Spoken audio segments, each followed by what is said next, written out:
কিন্তু এখন অনেকে আছেন যাদেরকে এখন বড় বড় কথা বলতে দেখা যায়, কিন্তু আজ থেকে ঠিক 1 বছর আগেও তাদের হতাশাময় পংক্তি আর ক্রন্দন এই দুইটাই ছিল আমাদের মিডিয়ার দেখার বিষয়বস্তু। তাদের কাছ থেকে আমরা বিপ্লবী কোনো স্পিরিট কখনোই দেখতে পাই নাই। তারা এটা নিজেরাও বিশ্বাস করতো না কখনো কোনো গণ অভ্যুত্থান হবে। এই বড় বড় দলের বড় বড় নেতারা সব জায়গায় নিজেদের সেটেলমেন্ট করে রেখেছিলেন আওয়ামী লীগের সাথে, কিন্তু এখন এসে তাদেরকে অনেক বিশাল বিশাল বক্তব্য দিতে দেখবেন। সবচেয়ে বেশি যেটা দেখবেন যেটা ইয়াং জেনারেশন সেটাকে ক্রিমিনালাইজ করতে। এই যে ঐক্যমত্য কমিশনে জুলাই সনদ বাস্তবায়নের জন্য এখানে 4-5 জন তরুণ যে ওই পুরো ফোরামের মধ্যে বসেছে, এইটা কিন্তু একটা মাথা ব্যথার বিষয় তাদের জন্য।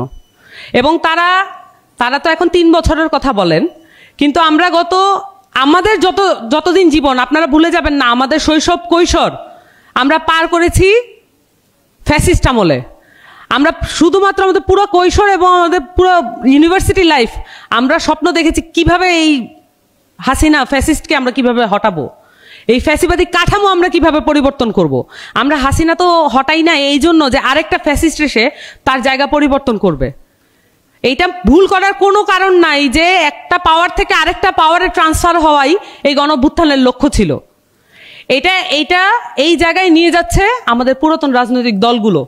তাদের সেই বুদ্ধিবৃত্তিক মেকানিজম নাই।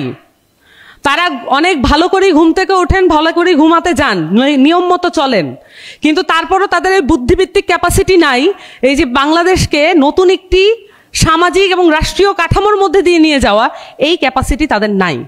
এই কারণে তারা যেটা করেন, তারা নিজেদেরকে এমনভাবে পোট্রে করেন যে তারাই সবচেয়ে বেশি কনফিডেন্ট, কিন্তু এই কনফিডেন্স ধুলোয় মিশে যাবে যদি তাদের বিরুদ্ধে আবার জনগণ রুখে দাঁড়ায়, যদি তরুণরা আবার তাদের এই মিথ্যা কথার বলয় দেখতে পায়।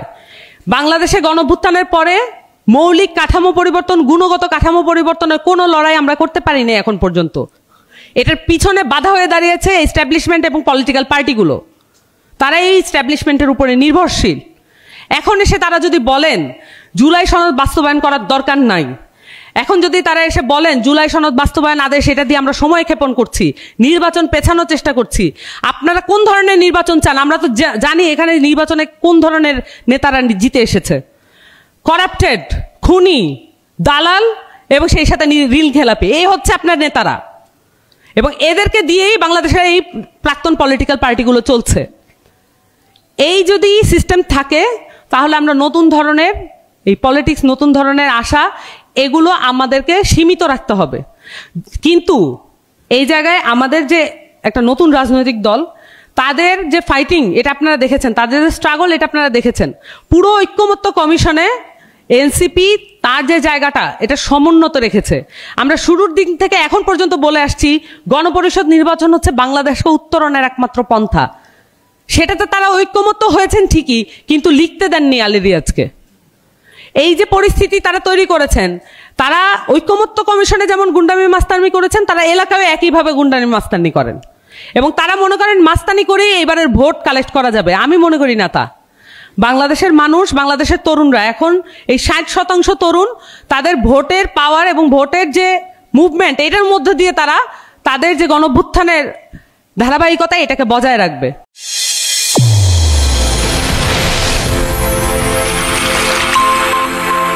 চ্যানেল A1 হৃদয়ের স্পন্দন।